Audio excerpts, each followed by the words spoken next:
New South Wales election is behind us. Quick, before you start glazing over, the ultimate post-game is to be done by the great man Mark Latham, who's joined us all the way through the campaign all year, and at least for the next 4 years, or 8, because he's just been re-elected.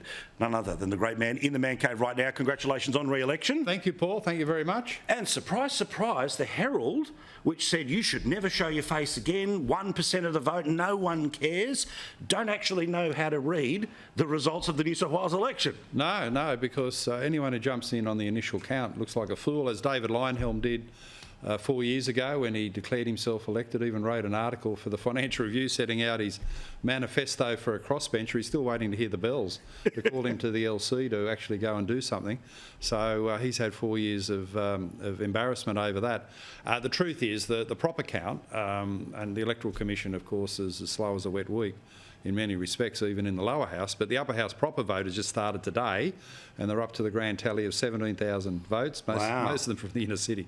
So you've got a long way to go. It's a 4-week count, and it changed a lot last time. It'll change a lot this time, but it's going to be very close. It'll be 21-20 either way as to whether a Minns government has a working majority up there to get its legislation through.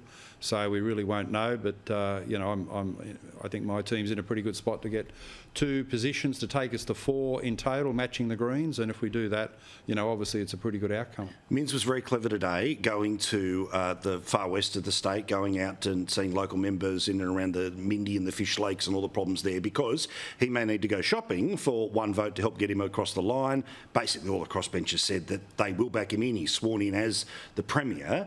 But what does that say to you? It's very unusual that a new broom, bloke from Cobber... He doesn't stop campaigning. He's been to hospital wards at midnight, and now he's out looking at dead fish. I'd much prefer he looked at the serious Indigenous issues not far from Menindee, in places like Burke and Wilcannia, where kids are going through hell every night. The school truancy rates are through the roof, and those kids have got no opportunities. And I thought it was a strange set of priorities to think that dead fish are more important than human beings. Chris Minns hasn't really been a serious policy person his time in Parliament. He didn't have a detailed policy manifesto. A lot of his stuff is negative. He's against privatisation, against what Perrottet wanted to do with Sydney Water. He's against tolls. He defined himself as against things. In government, you've got to find the things that you're for. And, I think he needs to sit down and talk to some serious policy people rather than checking out dead fish. We had Prue Carr on the show last night, and I like Prue. I think she's a really nice person. Yeah, I saw it. Yeah, I like that this lady from Emu Plains, I like it. Yeah, but she's a nice person and certainly well-intentioned, and I hope she does well in the school education portfolio. But she's been the shadow minister for many, many years now. I know she had the health scare, but she didn't really give many insights in how you actually solve the problems. That's her job now. So, and I get it, it's early days, it's what you say, but when I asked her, I said, well, hang on. But politics is very, very busy, and this social media demand means if you haven't worked out your framework, I know this from becoming federal opposition leader too early in life and not being ready for it, unless you've got your framework worked out for how you solve serious problems, you're not going to do it on the run. Let's talk about our old mate Stan Grant. Stan Grant blowing up because the election coverage on Channel 2 was too white. We're going to get in trouble here or what? Probably. But as I said last night, and hopefully you saw this too, if he's worried about that, what about the radio coverage? Breakfast radio on all the ABC capital cities, all white. Radio National, all white.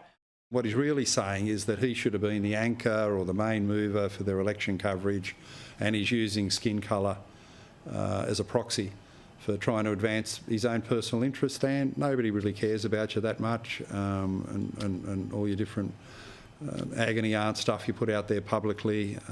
People just want to know the election results regardless of skin colour. I think more interesting than his observation is the observation that I would guarantee the ABC spoke to you 0 times during the election. Well, during the election, Paul, I have the distinction. I'm not exactly an anonymous public figure hiding under a rock with nothing to say or raising issues that nobody else covers. I'm a complete flop in terms of public profile. I am yet to have my first Sydney radio interview in 4 years as a member of New South Wales Parliament. Now, what does that tell you? It's a disgusting level of bias to think this taxpayer-funded lefty sinkhole has a bias to the point where the leader of One Nation doesn't get a Sydney radio interview, the city in which I live, for 4 years. Daniel Andrews is in China, says no media can come with him because he's too busy. Last time we Well, was... when in China, do as the Chinese do. Yeah, correct. No media coverage. But extraordinary. Imagine if... Cut your arms off. Imagine if when Scott Morrison went to America, sorry, I'm not bringing anyone with me. Like the media, and literally in the Turnbull Times today, The Guardian, by the way, of course, admitting Are to they its own spewing slave... about it? The people who backed Andrews to be in there No. are now the biggest whingers that they're locked out. Media people are now turning around saying, well, the problem is if they came, it'd just be sort of Chairman Dan and local political BS. Well, you know, he was Dictator Dan for a reason, and he's carried that into China, his natural habitat. What can you say about him? He's a disgrace. But what does that say also about, I mean, the way that I think he is the future model? It's also a taxpayer-funded trip. You know, Yes. he's not paying it out of his own coin. It's a taxpayer-funded trip where the public got a right to know who's he meeting with, what's he doing, what's his summary of the day's events, and some transparency about what's going on, particularly after he tried to take them into Belton Road. You know, maybe that's still on the table. But Mark Latham, leader of One Nation, back again next week.